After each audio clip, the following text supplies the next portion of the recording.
This was the start of day one for the 2016 International Carving Championship.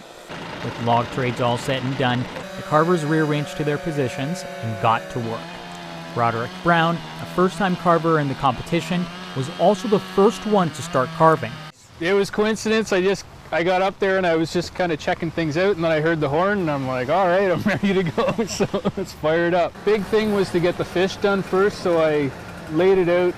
I cut kind of the one side of the fish, the inside curve, put my template up, cut the rough fish out, and then kind of peeled it off the big part of the log, and then focused on that. Carvers were prepared for the rain, and inch by inch their logs started to take shape. Joel Young, also known as JJ, caught a good break by drawing a massive log that many carvers had their eye on.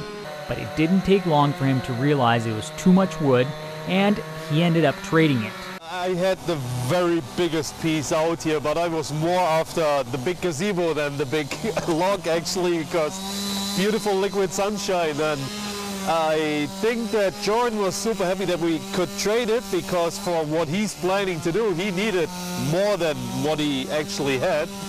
And for my plan, this is actually plenty. So yeah, I'm gonna try this year to go back to what I already did in 2000, I think it was 13, and build a mural.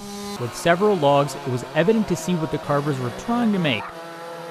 Well, my dad's been in the fire department for 41 years, and that's actually pictures of my dad. So he's going to retire soon, and he's been the chief. So I thought it would be kind of a cool piece, and during the weekend I'm going to put out like a boot of his and try and raise money to donate to Fort Mac. I'm trying to do it proportionate to like a human, maybe a little bit scaled a tiny bit larger than what you'd really be. But I'm going to do my best to actually make it like a real human. Try and capture the ugly mug of my dad and see if I can make it work. The hat, is that your dad's? I saw you wearing a hat earlier. Yes, it's his fire chief hat from the late 70s.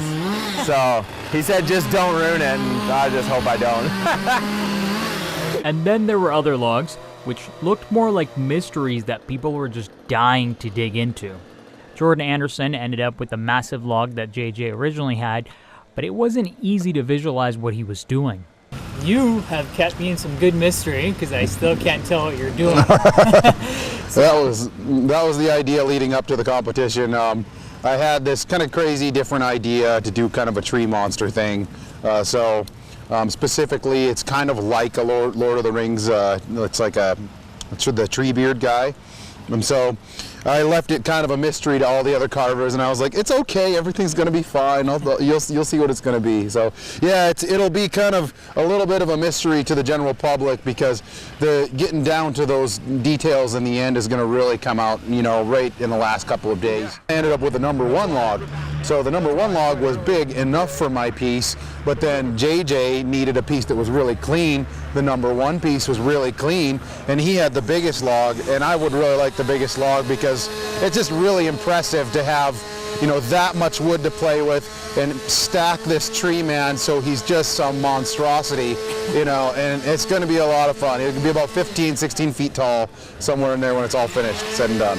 You and Jordan have both kept me in good mystery. I'll keep it that way for the rest of the day, yeah. 4 more cuts, and then I'm just going to laminate my boards. Like I said, I built myself a canvas today, and then I'm going to start carving that canvas in the previous day, in the coming days. So today I will just cut 4 boards, 4-inch thick, 2 foot wide, 8 foot long, and laminate them 8 by 8, 4-inch thick.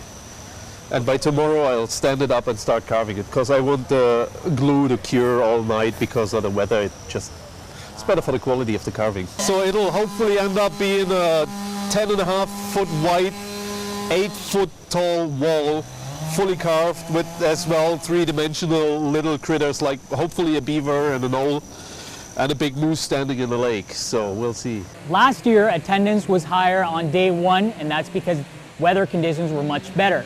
This year with the rain, people perhaps are waiting for the rain to die down. However, even if it does keep raining this weekend, I'm going to tell you why you should still come. See this stuff right here, this sawdust? On a sunny day, it's going to get all over you. So when you get closer to the carvers to get the action, you just get covered in it. But on a rainy day, that sawdust doesn't travel too far. So as a viewer, it's much more enjoyable even if you do come in the rain. As day one came to an end, most carvers had their bases established and their visions were starting to come alive. This is a fun piece that I'm doing. I call it The Beast.